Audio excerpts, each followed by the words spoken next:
All right, let's talk about something that sounds super simple, but is actually, well, kind of complicated. When is a sale really a sale? I mean, a customer pays, a company gets the cash, that's it, right? But in the world of accounting, figuring out when you can actually count that money, that's a whole different ballgame. And it's a really big deal. It affects the company's stock price, its ability to get a loan, everything. So let's make this real. Imagine you walk into a store, you get a new phone, and you sign up for a 2-year service plan. Now, from the phone company's side of things, when did they actually make that money? Is it the second you sign the contract? Is it when they hand you the phone?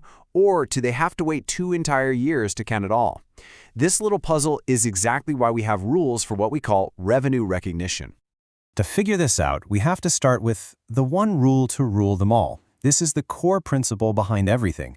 Now I know, it sounds a little dense, but the key idea is right there in the middle. Revenue is recognized when you transfer the promised goods or services.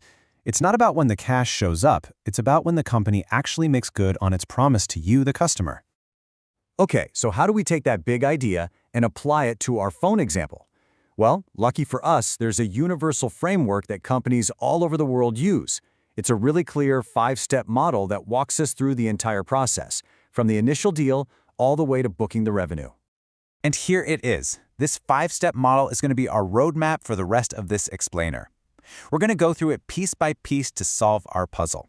And to make it stick, let's give our phone company a name. Let's call them ConnectCo.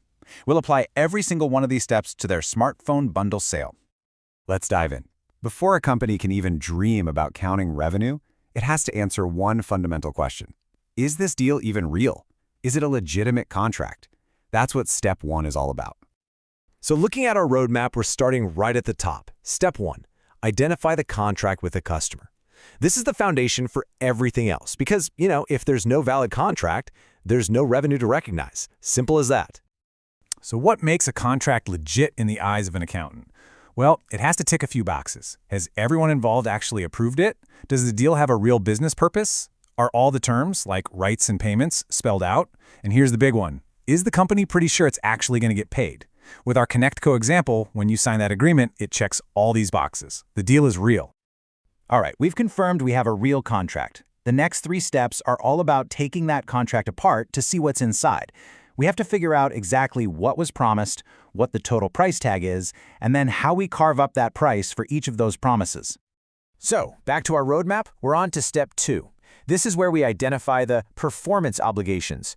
And don't let the jargon scare you. That's just the official term for all the different promises the company made in the deal.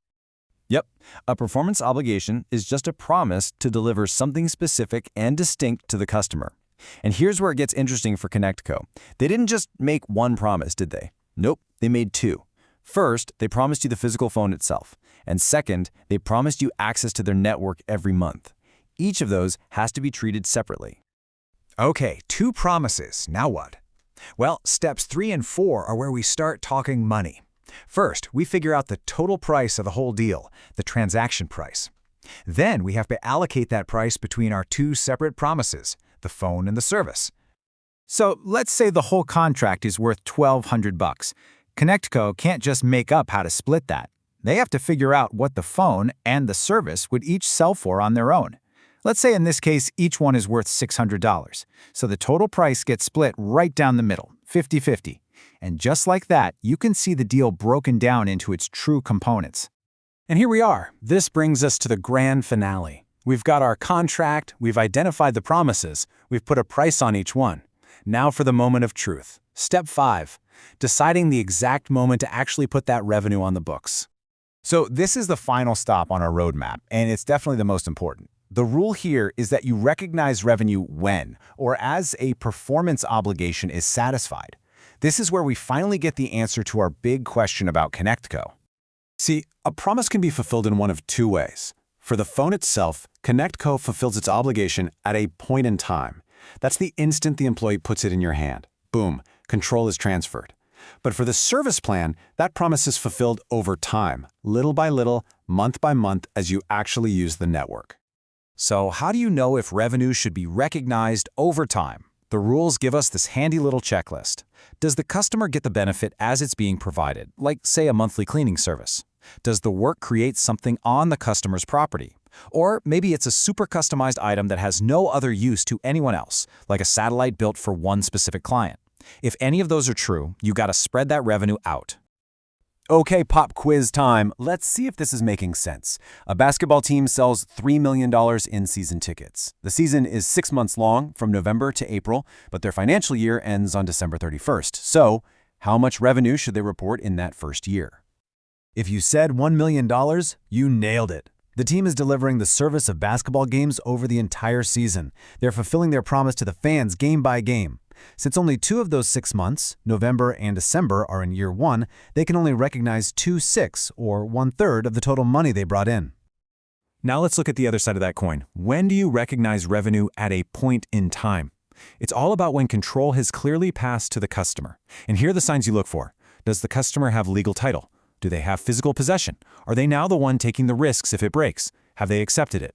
When you walk out of that Connectico store, phone in hand, the answer to all of these is a big yes. And that brings us to the aha moment. Here is the complete answer for Connectco. From that $1,200 deal, they get to recognize $600 for the phone immediately, right then and there. But the other $600 for the service plan, that gets recognized slowly, $50 a month for the next year. So, we did it. We walked through all 5 steps. We solved the puzzle. But you might be thinking, why all the fuss? Why do we need such a detailed, complex rulebook for this? Well, it matters a whole lot in the real world. It really comes down to 2 things: trust and comparability.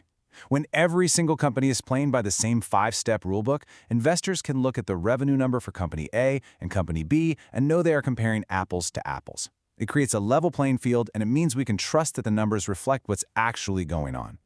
And that is the whole point. This framework forces a company's revenue number to tell the true story of the value it delivered during a specific period, not just how much cash it managed to pull in. And that's a much more honest picture of how healthy a business really is. So, this 5-step model creates a ton of clarity, but as we've seen, it also adds some complexity. So the next time you see a headline screaming about a company's massive quarterly revenue, maybe pause for a second. Think about this framework. Ask yourself, what did they actually promise? And when did they deliver on it? What's the real story hiding behind that one big number?